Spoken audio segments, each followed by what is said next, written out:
रखना मेरे भैया। धीरे धीरे समय व्यतीत हुआ। रानी तारा ने जवाब दिया, पता नहीं नाथ इस किस्मत में क्या लिखा है। चलो तीनों बिकने के लिए चलते हैं, कम से कम संत जी का कर्ज तो अदा हो जाएगा। राजा हरिश्चंद्र ने जवाब दिया, मुझे केवल 6 दिन का समय दे दो। 6 दिन के बाद में 7वें दिन तुम्हारा मैं कर्ज अदा कर दूंगा।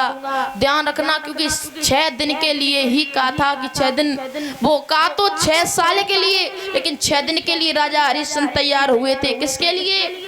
जल भरने के लिए। परीक्षित जी ध्यान रखना, आज राजा हरिश्चंद्र, रानी तारा, पुत्र रोहितास। राजा हरिश्चंद्र ने फटी सी धोती पहनी, पुत्र ने फटी सी लंगोटी और मैया तारा ने फटी सी साड़ी। सुंदर आभूषणों को उतार के रख दिया। जो सुंदर सुंदर महंगे महंगे महाराज कंगनों को और वस्त्रों को जो धारण किए हुए थे सारे उतार के रख दिए। महाराज सुंदर सुंदर वस्त्रों को रख दिया, पैक करके रख दिए जैसे कि अभी हमारा है ही नहीं। फटे पुराने वस्त्र धारण किए। देखिए इस समय ना जाने इंसान को ये समय कहाँ पे ला करके कहाँ खड़ा कर दे, लेकिन फिर भी आज की दुनिया में कोई समझता नहीं है। जब तक है तब तक घमंड की जिंदगी में जिए रहो। हाँ, लेकिन ये नहीं सोचते हो कि सबसे प्रेम बना करके रखो। सबसे बड़ा होता है परीक्षित जी प्रेम। मर जाने के बाद में अगर प्रेम तुम फैला जाओगे, व्यवहार कर जाओगे, तो वही लोग आपके जाने के बाद में आपकी प्रशंसा करेंगे। यही कहेंगे, महाराज वो इंसान दुनिया छोड़ के चला गया, लेकिन गांव में गांव की रूहानी चली गई। जब तक गांव में रहता था तब तक ऐसा लग रहा था जैसे कि इस गांव में एक ही इंसान इस गांव को साधने वाला है, इस गांव का पालन करने वाला बस एक ही इंसान है। कोई अच्छे कार्य करवाता है ना, अच्छे रास्तों पर चलता, सबको अच्छी शिक्षा देता है। और जो गरीब लोग होते हैं जिनके 2 वक्त की रोटी भी नहीं पुछती है, वही इंसान उसका पेट पालन कराता है, तो उससे बड़ा इंसान कोई दुनिया में दूसरा नहीं हो सकता है। जैसे कि हमारे प्रधान जी उमेश मामा जी 6 मौजा में लाइटें लगवाए दे। महाराज ध्यान रखना, आज मैया तारा, पुत्र रोहितास, राजा हरिश्चंद्र तीनों बिकने के लिए चले हैं। आगे आगे विश्वामित्र जी, पीछे वे तीनों प्राणी चले हैं। अयोध्या नगर के निवासी बुरी भांत रो रहे हैं। प्रजा के लोग पैर से गिर पड़े। हे महाराज, आप हमें छोड़ के जा रहे हो। आप जैसा राजा अभी तक ना हुआ और ना होगा। और मैंने तो यहाँ तक देखा है, आपने भोजन नहीं खाया जब तक मैंने भोजन नहीं किया, लेकिन आज के बाद में न तो कोई भोजन का पूछने वाला होगा, न तो कोई भोजन को परसने वाला होगा। मुझे कौन भोजन खिलाएगा? आपने मुझे बच्चे कितना प्रेम दिया था, आज के बाद कोई प्रेम देने वाला नहीं है। और आप हम सबको छोड़ के जा रहे हो, आप अच्छा नहीं कर रहे। राजा हरिश्चंद्र ने जवाब दिया, रोइए नहीं, क्योंकि किस्मत में जो लिखा है वो भोगना होगा, जाना होगा मुझे तो। चले, बुरी बात रो रही है जनता।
पूरी सी नगरी छोड़ी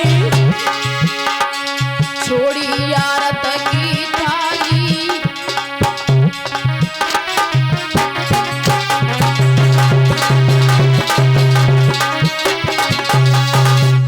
ध्यान रखना महाराज, आज वो तीनों प्राणी जा रहे हैं। राजा हरिश्चंद्र की आंखों से आंसू बराबर गिर रहे हैं, लेकिन मुख से मना भी नहीं कर रहे कि नहीं जाएंगे, क्योंकि अगर मना कर रहे हैं तो धर्म घट जाएगा।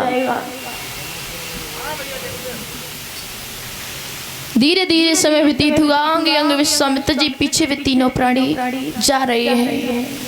देखिए इस समय आज वो तीनों प्राणी पानी भी पी के नहीं निकले घर से,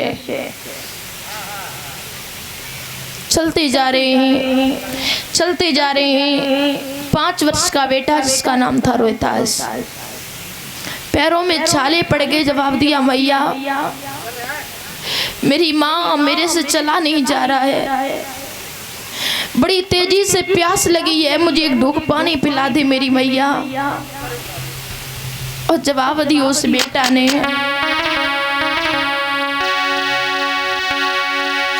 लगी लगी ठोकर खा